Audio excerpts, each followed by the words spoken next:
السلام عليكم ورحمة الله تعالى وبركاته. مرحبا بكم. اليوم غادي نشوفوا ان شاء الله dernier chapitre في la chimie pour deuxième année bac اللي كتدخل في اللي خاصة بلي فيليير كاملين، يعني سيونس فيزيك، سيونس مات، اس في تي، سيونس تكنيك، اللي هو الدرس ديال الاورغانيك. هاد الشابيتر اللي كتدخل في الاورغانيك عندها علاقة بالبروغرام اللي شفنا في البريمير باك. داكشي علاش غادي نبدا بواحد الريزومي كونسيرنون البروغرام ديال العام اللي فات باش نقدروا نافونسيو في لي باراغراف ديال الشابيتر ديالنا. Notre cours d'aujourd'hui هو les réactions d'estérification et d'hydrolyse. تفاعلات الأسطرة والحلمأة. الأسطرة estérification، حلمأة hydrolyse. L'estérification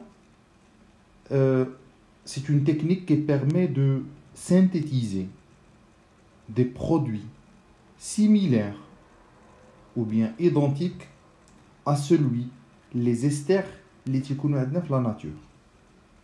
الأسطرة تقنية تمكننا من تصنيع مركبات عضوية اللي شبيهة بالمركبات اللي كتواجد في المواد الطبيعية. ولي زيستير هما إلا بغينا نقولوا لي زاغوم، هما النكهات. بحال دابا الفريز عنده واحد لاغوم، واحد النكهة خاصة به كنقدروا نصنعوها. البنان كنقدروا نصنعوها، الأناناس كنقدروا نصنعوها. Donc la question qui se pose maintenant, comment on peut synthétiser les esters? كيفاش نقدروا نصنعوهم et quelles sont les démarches? Donc avant d'attaquer le cours, on commence par un petit rappel. Les nomenclatures et les alcanes. Les alcanes linéaires وعندنا les radicaux alkyles. Les alcanes المركبات، الالكانات الخطية والمتفرعة. الخطية هي اللي كتحقق لنا لا غولاسيون جينيرال اللي كتكتب على هذا الشكل هذا، هي CnH2n+2. بحالاش؟ بحال CH4 إلا عندنا واحد الكربون إلا عوضنا N بواحد غتعطينا 4، H غتعطينا 4. دونك CH4. ملي تيكون عندنا واحد الكربون كيتسمى لو ميت، واحد هو ميت، ارقام يونانيه. ملي كنزيد لو تيرم ان كنقصد به دي زالكان. جوج C2 يعني ات كتولي ايتان، C3H8 بروبان، بوتان، بنتان، هيكسان، هيبتان، اوكتان. دونك حنا غالبا البروغرام ديالنا كنخدموا بلا ماجوريتي ديال لي زيكسبرسيون جوسكو 6 يعني الهيكسان. ولا لا فورمول سيمي ديفلوبي، الكتابه نصف المنشوره، هذه كتسمى الكتابه نصف المنشورة بالنسبة لنا بالعربية. دونك ميتان هادو بالسميات راه باينين، كنا ديجا كنعرفوهم، ميتان، ايتان، بروبان. هذا اذا هاد لي زالكان ملي تيكونوا سو فورم دي راديكو، ملي تيكونوا على شكل فروع، كيتنقص ليهم واحد الهيدروجين، حيت واحد الرابطه هذه اللي درت هنا بالاخضر هي اللي كتعوض ديك الهيدروجين. وبالتالي ما كنبقاوش نساليو لو تيرم بان، ما كتبقاش تسالى الكلمه بان، كتولي كتسالى بإيل نسبه الى الكيل، جذر الكيلي، الكيل. ما كيبقاش ميتان، كيولي ميتيل. بحال هنا ميتيل، ايتيل، بروبيل، بوتيل، بنتيل، صافي، هيكسيل، هيبتيل، اوكتيل. دونك هادو هما لي نوسيون دو باز اللي خصنا نكونوا كنعرفوا بالنسبه لي زالكان. واخا البروغرام ديال هذا العام ما غاديش نخدموا دون فاسون ديريكت بلي زالكان، لان اللي كيهمونا هما لي زيستير ولي دوطخ يعني اليمون شيميك اورغانيك اللي غنشوفوا هاد السنه هادي. هادو خصهم يتحفظوا جوسكو 6. كنبدا بالميتان يعني كربون واحد، الايتان جوج، البروبان 3، البيوتان 4، البنتان 5 والهكسان 6. وإلا كانوا عندنا سو فورم دي راسين، إلا كانوا عبارة عن جذور، ملي كنقول جذور بحالاش؟ بحال دابا باغ اكزومبل CH3، CH2، CH3 وجينا حتى لهنا وعندنا واحد CH3 وحده أخرى خارجة. إذا في هاد لو كا هاد ليكسبرسيون هادي كتمثل لنا راسين الكيليك، يعني فيه كربون واحد، إذا كيتسمى ميتيل. كنتمنى نكون الفكره واضحه بالنسبه لهاد لانتروداكسيون. اجي نشوفوا الدوزيام بوين. بالنسبه للدوزيام بوين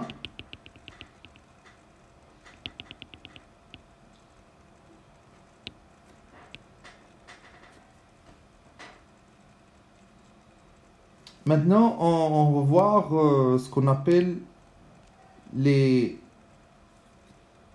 alcools.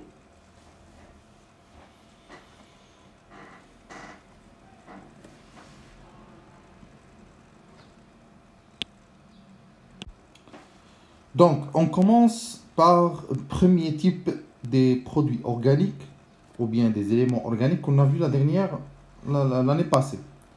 Donc بالنسبة للمركبات العضوية اللي شفنا العام اللي فات والأهم منهم غادي نبداو بلي زالكول ولي زاسيد كاربوكسيليك. السؤال شنو هما هاد لي زالكول؟ لي زالكول ce sont des composés organiques هما اللي كيتميزوا بالجروب OH. هما اللي كيتميزوا بالجروب OH بالمركب العضوي اللي كيتسمى الهيدروكسيل OH. دونك اي غاسين او لا اي اير، اش كنقصد باير؟ يعني وحده من دوك لي زالكال اللي شفنا الا كانت داخل عليها او اش الجروب هيدروكسيل، هذا كيتسمى جروب هيدروكسيل. هذا كيتسمى جروب هيدروكسيل. دونك كيولي كيلعب الدور ديال الكول. وفي لي زالكول كنلقاو 3 تيب: لي زالكول بريمير و سكوندير و تيرسيير. الكولات اوليه وثانويه وثالثيه، وغادي نشوفوا الدور ديالها في التاثير ديالها على الاستير. دونك الكحولات الاوليه لي زالكول بريمير هما اللي كتلقى الكربون دايرين به جوج ديال الهيدروجين كيتسمى اولي الكربون فونكسيونيل. هذا الكربون هذا اللي غادي نبينو باللون الاخضر، هذا اللي عندنا لداخل. دونك الا كانوا مرتبطين به جوج ديال الهيدروجين كيولي كيتسمى كحول اولي. لو كا دوزيام كا عندنا واحد الكربون لاصق فيه واحد الهيدروجين، دونك كيتسمى سكوندير. وإلا كان الكربون ما لاصق فيه حتى شي هيدروجين كيتسمى تيرسيير. هادو هما لانديس باش كنقدروا نعرفوا لو تيب واش بريمير ولا سكوندير ولا تيرسيير. صافي. و بيان سور ما عمرنا نساو انه طونكو عندنا او اش اذا كنتكلموا على الكول، طونكو عندنا او اش اذا كنتكلموا على كحول. نشوفوا بعض الامثله وكيفاش كنسميوهم. شوفوا بعض الامثله وكيفاش كنديروا لي نومونكلاتور. دونك مثال بالنسبه للحاله الاولى CH3 CH2 CH2OH ندير هنا. دونك CH3 CH2 CH2OH. Donc première remarque c'est que هذا الكربون الاولاني اللي تيكون لاصق في المجموعه OH كيتسمى كربون فونكسيونيل، الكربون الوظيفي. هذا الكربون شحال من هيدروجين لاصق فيه جوج ديال الهيدروجين، اذا غادي يكون بريمير. ها المعلومه الاولى بريمير اولي. دوزيام بوين كيفاش كنقدروا نديروا التسميه نومونكلاتور. كيفاش كنقدروا نديروا التسميه؟ سهله. هذا الكربون فونكسيونيل دائما كياخذ الرقم 1 2 3 كنرقموا لاشين. هاد لاشين برينسيبال كنرقموها من الكربون اللي كيكون لاصق او اش. حنا ماشي شحال عندنا في التوتاليتي ديال الكربون؟ عندنا 3. الا كانوا عندنا 3 ديال لي كربون نرجع للجدول اللي شفنا المره اللي فاتت، يعني بروبان 3 ديال لي كربون بروبان. فوالا. دونك السميه تنكتبوا ديريكتومون هنايا بروبان.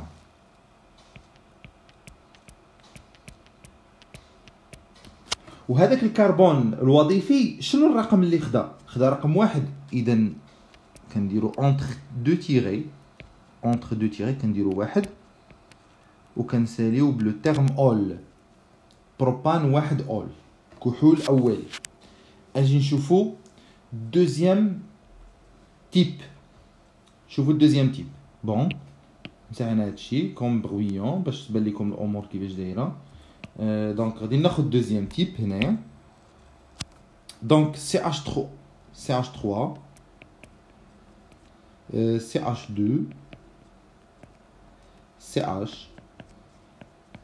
CH3 وعندنا واحد OH هنا. قلنا على ان الكربون الوظيفي هو اللي تيكون لاصق في الاكسجين، هو اللي تيكون لاصق في OH في الهيدروكسيل. الكربون اللي لاصق في الهيدروكسيل هو هذا اللي عندنا هنايا، غادي نديروه باللون الاخضر دائما. لا شين برينسيبال غادي نأطرها بالاحمر، هي هذه السلسله الرئيسيه، وكنبدا كنرقم. دونك de telle sorte que le carbone fonctionnel doit avoir la numérotation la plus basse. هذاك الكربون الوظيفي اللي مثل بالخضر خصو ياخذ اصغر رقم ممكن. بما انه جا الوسط اذا غادي نبدا من لا دغوات، واحد باش ياخذ جوج، ثلاثة، أربعة. إذا بديت من لا غوش ياخذ رقم ثلاثة، خصو ياخذ أصغر رقم، أصغر رقم هو جوج. إذا غادي نبدا في هاد لو سونس. ونبدا دونك عندنا 4 ديال الكربون يعني البوتان، يعني بوتان. دونك كنديرو هنا بوتان اونتر دو تيري، كنديرو الرقم ديال الكربون الوظيفي جا في جوج، دونك هي جوج، وهنا اول. غادي تبقى لينا غير السميه، غير الكلاس، واش بريمير ولا سيكوندير ولا تيرسيير. هنا واضح ان الكربون لاصق فيه واحد الهيدروجين، الا كان لاصق فيه واحد الهيدروجين كنكونوا كنتكلموا على سيكوندير. فوالا هذا الدوزيام تيب. اجي نشوفوا التروازيام فوا. دونك باش ما ننساش هنايا هذا ثانوي، هذا كيتسمى ثانوي. اجي نشوفوا الدوزيام تيب. فوالا اذا عندنا CH3 CH، هاد CH لاصق فيها OH، وكربون فيه CH3 مع CH3 مع CH2 مع CH3. فوالا هادي هي لاشين ديالنا. غادي نمشي نقلبوا على الكربون اللي لاصقه فيه OH. الكربون اللي لاصقه فيه OH هو هذا اللي غنعلمو بالاحمر، هذا هو الكربون الوظيفي. السلسله الرئيسيه خصها تاخذ اطول سلسله ممكنه، هاي هذه هي لا بلي لونغ اللي فيها اكبر عدد ديال الكربون. دونك الا بغينا نديرو النيميروطاسيون، الكربون الوظيفي خصو ياخذ اصغر رقم ممكن. غادي نعطيو لهذا واحد، جوج، ثلاثة، أربعة، خمسة. خمسة د الكربونات هو لو بنتان، خمسة د الكربونات هو لو بنتان. ولكن غادي نلاحظوا على انه في هذه السيتوياسيون هذه عندنا دي غاسين، عندنا جذور، ها الجذر الاولاني وها الجذر الثاني ومتشابهين. فاش من بوزيسيون كاينين في البوزيسيون 3، كاينين في الكربون رقم 3.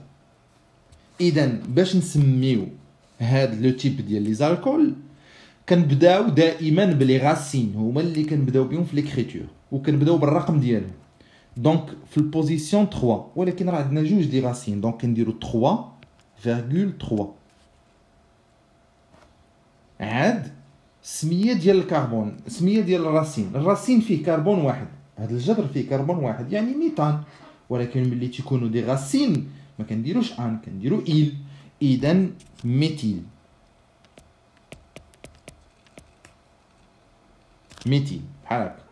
ولكن راه ما عندناش ميثيل واحد، عندنا جوج. اذا كنديرو لو تيرم دي ميثيل، بالعربيه ثنائي ميثيل، 3.3 تيغي ثنائي ميثيل. عاد كنختمو بالسميه ديال لاشين برينسيبال اللي بالحمر. هاد لاشين فيها بنتان، دونك بنتان. وغادي نمشي نشوف داك الكربون الوظيفي شحال الرقم ديالو في الرقم جوج، وكنختمو بلو تيرم اور. دابا بقى لينا هاد الكربون واش بريمير ولا سيكوندير ولا تيرسيير. ساهله، كتشوف داك الكربون الوظيفي اللي علمنا هنا بالحمر شحال من هيدروجين لاصق فيه واحد، دونك غادي يكون سيكوندير حتى هو ثانوي. سيكوندير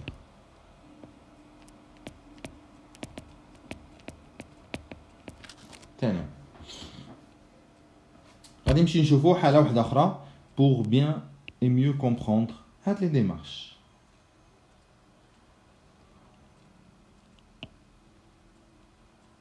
فوالا دونك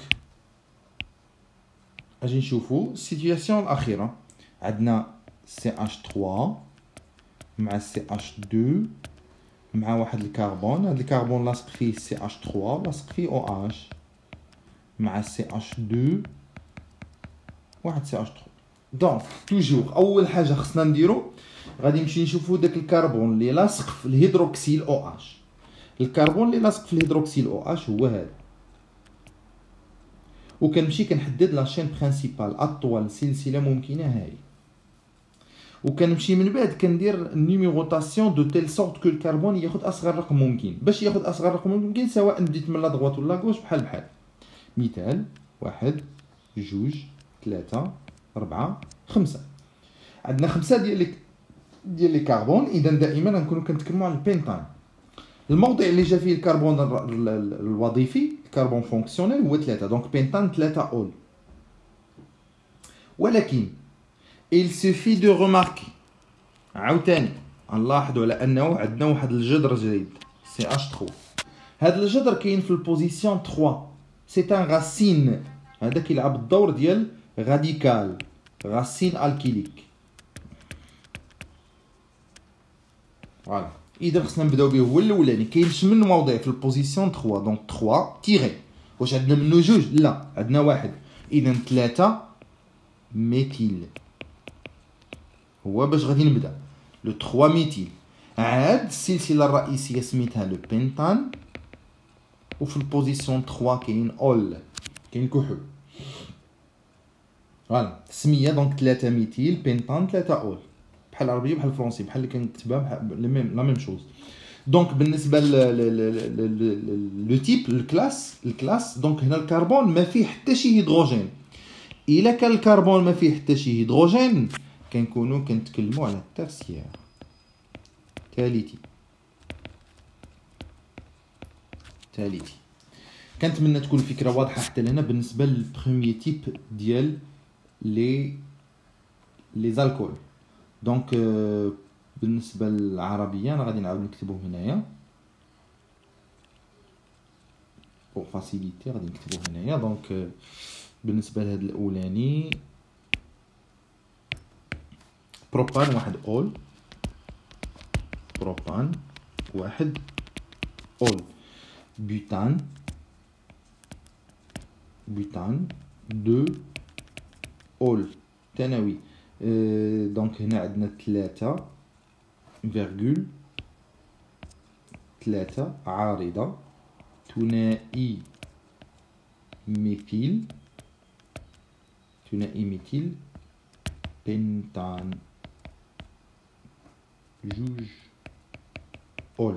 بالنسبة للإكزامبل الأخير دونك 3 تيغي ميثيل بنتان 3 اول. هذا بالنسبه لي زالكول. الان غادي نمشي نشوفو دوزيام تيب بور لي زاسيد كاربوكسيليك، الاحماض الكربوكسيليه. هذوك الكحولات هذو اللي تكلمنا عليهم هنا، الكحولات. دابا غادي نمشي نشوفو لي زاسيد كاربوكسيليك، الاحماض كربوكسيليه. زاسيد كربوكسيليك. شنو هما لي زاسيد كربوكسيليك؟ اي حاجه كتكتب على الشكل سي او او اش عرف راها كتلعب الدور ديال حمض كربوكسيل. والاحماض الكربوكسيليه هاد اغ اللي كنتكلم عليها هنا تقدر تكون اي الكان من الاركانات اللي تكلمنا عليهم في الجدول الاولاني في بدايه الحصه. تقدر تكون اي حاجه، ولكن بالضروري باش نكونوا كنتكلموا على الاحماض الكربوكسيليه خص ضروري يكون عندنا هذا الفرع هذا. هذا الفرع هذا كيتسمى الجروب كاركتيرستيك، المجموعه المميزه. المجموعه المميزه كتسمى لو كاربوكسيل.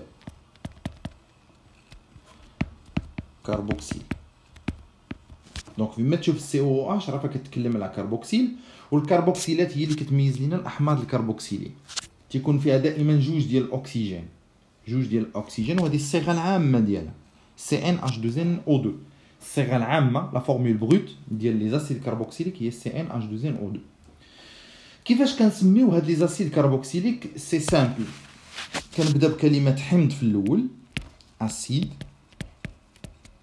وكنديروا السميه ديال لاشين اولا الجذور على حساب شنو عندنا، وكنختموا بكلمه ويك، كنديرو السميه كنختمو بكلمه ويك. هذه هي لا تكنيك كيفاش كنستعملو لا نومونكلاتور التسميات ديال لي زاسيد كربوكسيليك. دونك اللي خصنا نعقلو عليه هنايا الاحماض الكربوكسيليه هي اللي كتميز بالصيغه سي او او اش، هذه اللي كتبنا هنايا وتيكون لاصق فيها واحد المركب عضوي الكان ار. نشوفوا بعض الامثله ديال لي زاسيد كربوكسيليك. باغ اكزومبل نقدروا نشوفوا هذا ليكزامبل هذا لاسيد كربوكسيليك اللي هو عندنا ثلاثه ديال لي زيكزامبل اجي نتعاملوا معاهم ونشوفوا كيفاش كنديروا التسميه ديالهم. غنبدا بالاكزامبل الاولاني بروميير، هذا لو دوزيام وهذا لو تروازيام. غنشوفوا السميه الاولى. دونك التقنيه كيفاش كنسميو هاد لي زاسيد، اول حاجه كنمشيو عند الكربون الوظيفي. الكربون الوظيفي هو هذا اللي عندنا هنايا اللي لاصق في المجموعه المميزه في الجروب فونكسيونيل. دائما كياخذ اصغر رقم ممكن، سكيفي دائما غادي يكون كياخذ رقم واحد. هنا لا شين برينسيبال ها هي فيها ثلاثه ديال لي كربون، يعني كنتكلموا على الجروبمون بروبان. دونك كنكتبوا بروبان وكنزيدوا في الاخر ويك، لو تيرم ويك، بروبان ويك بحال اللي شفنا في البدايه بروبان ويك. وفي البدايه كنديروا اسيد، وهذه هي التسميه سي تري سامبل اسيد دو بروبانويك. اجي نشوفوا هذا ليكزامبل الثاني. دونك هذا ليكزامبل دائما الكربون فونكسيونيل هو هذا اللي لاصق في الجروب فونكسيونيل كياخذ اصغر رقم، اطول سلسله هي هذه، ولكن غيبان لنا انه عندنا واحد الجذر هنايا غاسين، ولي غاسين بهم باش كنبداو. دونك هاد الغاسين كاين في شمن بوزيسيون؟ كاين في البوزيسيون 2. اذا 2 تيري ميثيل، 2 تيري ميثيل. و4 ديال لي كربون في السلسله الرئيسيه عندنا 4 ديال لي كربون، دونك كنديروا البوتان. 4 ديال لي كربون يعني بوتان، ولكن قلنا انه كنختموا بكلمه ويك يعني تولي بوتان ويك. وخصنا نسبقوا لو تيرم اسيد. دونك اسيد 2 ميثيل بوتانويك. هذه هي لا تكنيك كيفاش كنسميو. اجي نشوفوا بالنسبه لهذا لو كا، هذا ليكريتور الاخيره ليكزامبل 3. توجور الجروبمون فونكسيونيل فيه الكربون فونكسيونيل هو هذا، اي ياخذ رقم واحد. دونك لا شين برينسيبال هي هذه، اطول سلسله فيها واحد كربون جوج الكربون. هنا عندنا هاد سي اش 2 منها جوج، سكيفي يعني عندنا جوج الكربونات، يعني جوج هنا عندنا 3 و4، وهذا هو الخامس.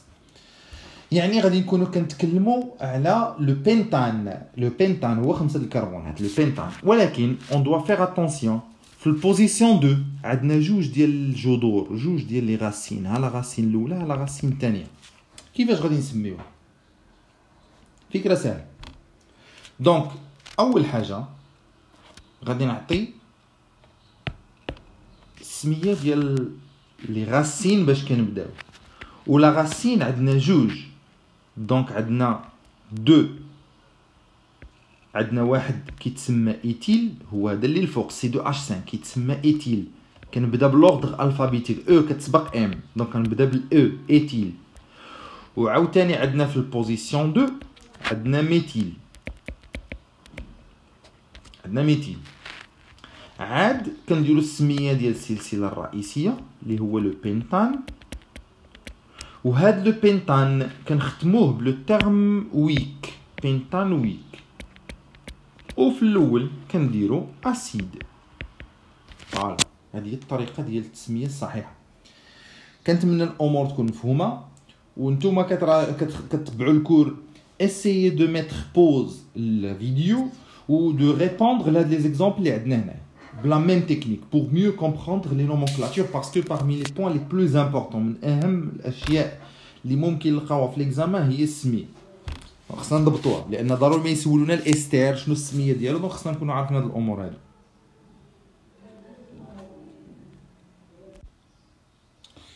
دونك بالنسبه ليكزامبل 1 غنبداو بليكزامبل 1. اذا اول حاجه قلنا كنشوفوا شحال عندنا من الكربون. الكربون الوظيفي كاين بوحدو، يعني واحد الكربون يعني ميثان. كنبدا بلو تيرم اسيد ميثان وكنسالي بويك. فوالا هذه السميه الاولى. اجي نشوفوا السميه ديال ليكزامبل 2. دونك لا شين برينسيبال، هذا الكربون هو الكربون الوظيفي، غياخذ رقم 1 2 3 وهنا عندنا 4. دونك لا شين برينسيبال فيها 4 ديال لي كربون، ولكن كيظهر لينا انه كاينين جوج ديال لي غاسين بحال دو ميم تيب، هذا وهذا في البوزيسيون 3. اذا السميه ديال هذا ليكزامبل غادي تجي على هذا الشكل. دونك البوزيسيون 3 فيرغول 3 تيري ديميثيل، ثنائي ميثيل ديميثيل، وعاد السلسله الرئيسيه اللي هي 4 الكربونات يعني بوتان. Pardon, نحتاج شويه ديال ليسباس. Je reprends. Donc 3,3 diméthyl. Voilà. Butane. وكنسالي بلو تيرم ويك، بوتان ويك، وكنبدا بلو تيرم اسيد. اسيد 3 diméthyl butanoïque. نشوفوا l'exemple numéro 3. La même technique. Donc هذا الكربون الوظيفي هياخذ رقم 1 2 3. اطول سلسله فيها 3 كربون يعني بروبان. اذا اسيد. دونك ما عندنا لا غاسين لا والو، دونك اسيد بروبانويك. فوالا ليكزامبل الاخير. اذا عندنا الكربون الوظيفي هو هذا، ياخذ رقم 1 2 3 4. اذا اطول سلسله فيها 4 ديال لي كربون، ولكن عندنا واحد الجذر هنايا في البوزيسيون 2. اذا اسيد هي باش كنبدا بوزيسيون 2 تيري فيها ميثيل. فوالا وكنخدم 4 الكربونات يعني بوتانويك. فوالا بالنسبه للعربيه انا نعطي السميه هنا. دونك حمض 2 ميثيل بوتانويك. دونك حمض بروبانويك. بالنسبه لهنا حمض 3,3 تيري ثنائي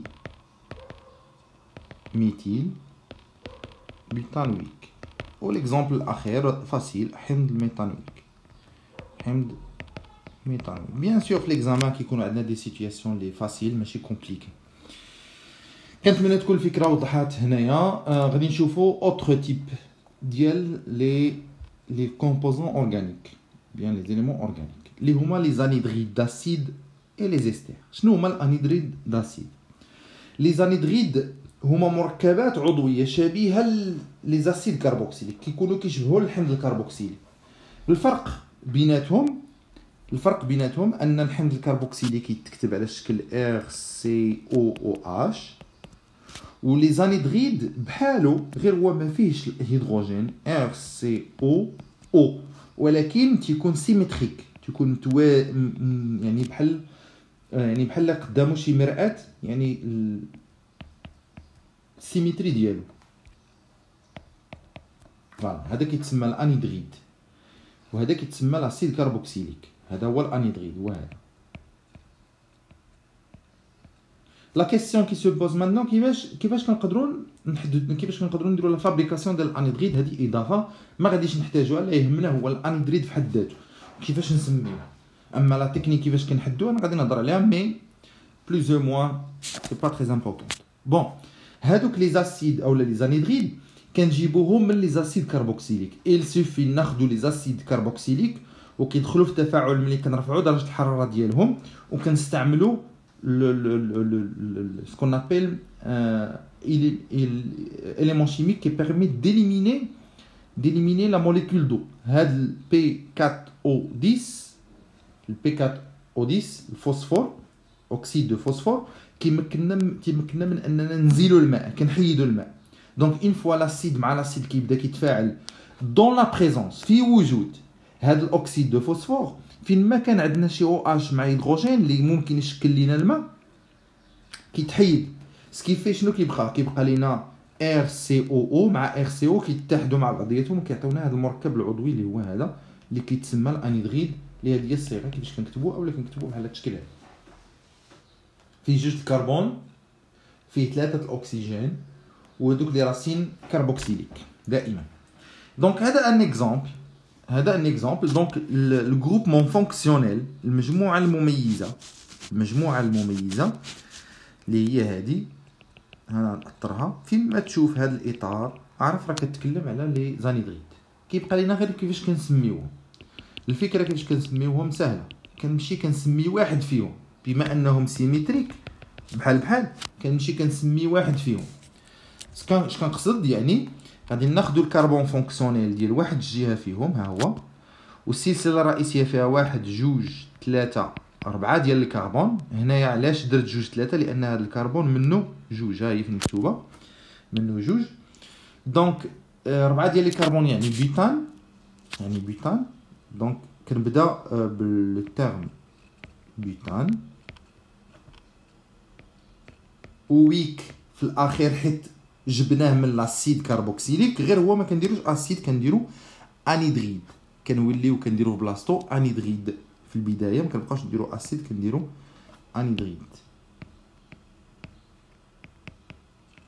انيدغيد بيوتانويك. لا ميم شوز بالنسبه لليكزامبل الثاني، لا ميم شوز. دونك غادي ندير نفس القضيه، نحاولوا نسميو هنايا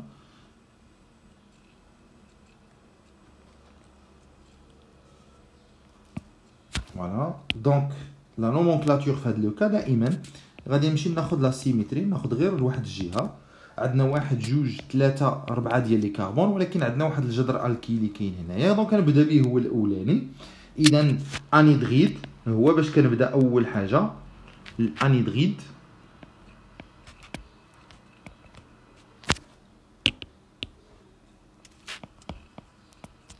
فوالا الانيدغيد. دونك فاش من بوزيسيون كاين الميثيل كاين في بوزيسيون 2، دونك 2 تيري ميثيل. ومن بعد كنزيدو هذاك لو تيرم ديال السلسله الرئيسيه 2 ميثيل. السلسله الرئيسيه 1 2 3 4 يعني بيوتان، وكنديرو ويك في الاخير. هذه هي لا تكنيك كيفاش كنتعاملوا مع لي زانيدغيد. لي زانيدغيد ساهلين في التسميه ديالهم، هي نفسها السميه ديال لاسيد كربوكسيليك، غير عوض اسيد كنحيدو كندير انيدغيد تو سامبلومون. غنشوفوا الديرنيي تيب avant d'attaquer les démarches ديال الكور. دونك les esters. شنو هما les esters؟ Ce sont des composés organiques possèdent le groupe caractéristique. باش كيتميز الاستر كيتميز بالمجموعه COO. هذه هي الجروب فونكسيونيل ديال الاستر، هي هذه. دونك بيان سور هنا تيكون عندنا لي راسين ار و ار بريم، يعني هاد ار و ار بريم يقدروا يكونوا بحال تقدر تكون ار و ار بريم بحال والصيغه الاجماليه هي CnH2nO2.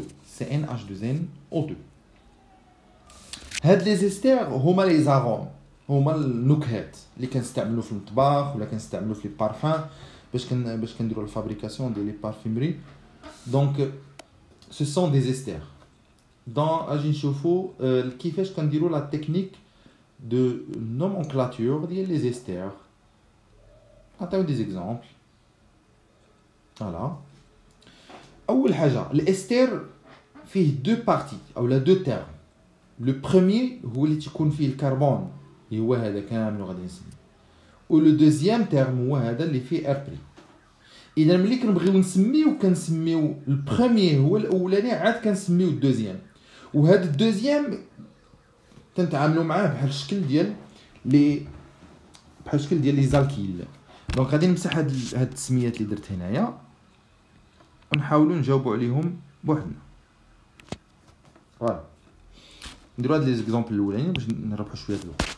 دونك الكربون فونكسيونيل ها هو 1 2 3.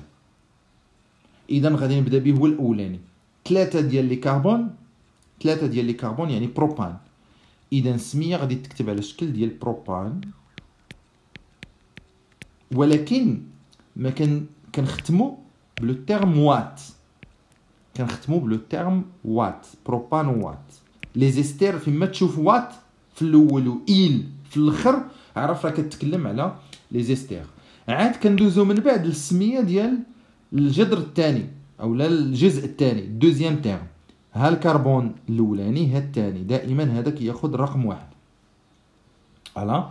اذا شحال فيه من كربون؟ فيه جوج، دونك ميت ايتيل، دونك بروبانوات ديتيل. اذا التسميه بروبانوات الايتيل. اجي نشوفوا ليكزامبل الثاني اللي حداه.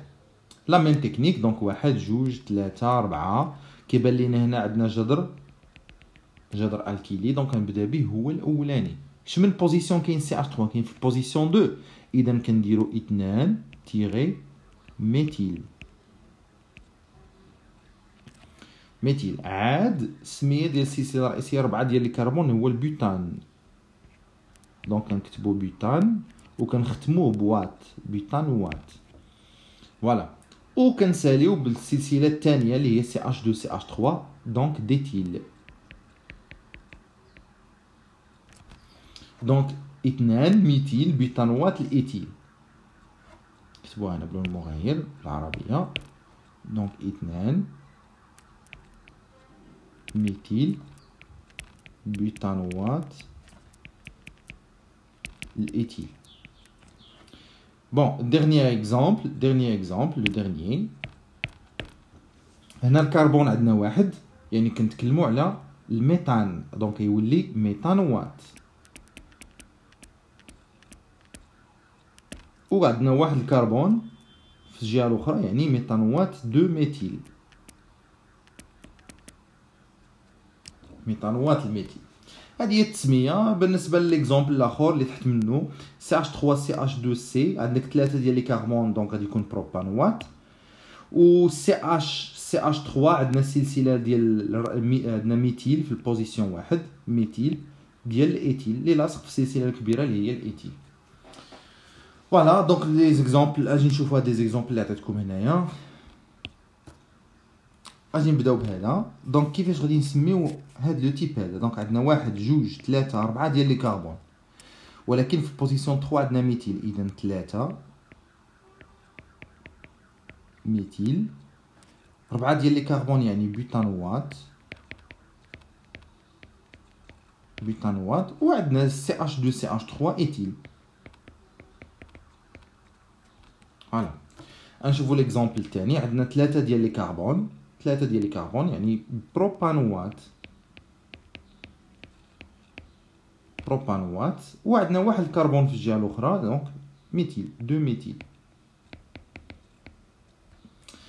هنا عندنا ميثانوات، دونك السميه غادي تكون كتكتب على الشكل ديال ميثانوات، حيت عندنا واحد الكربون. وهنا جوج ديال لي كربون ديتيل. فوالا. هادو هما السميات، ماشي شي حاجه اللي كومبليكي.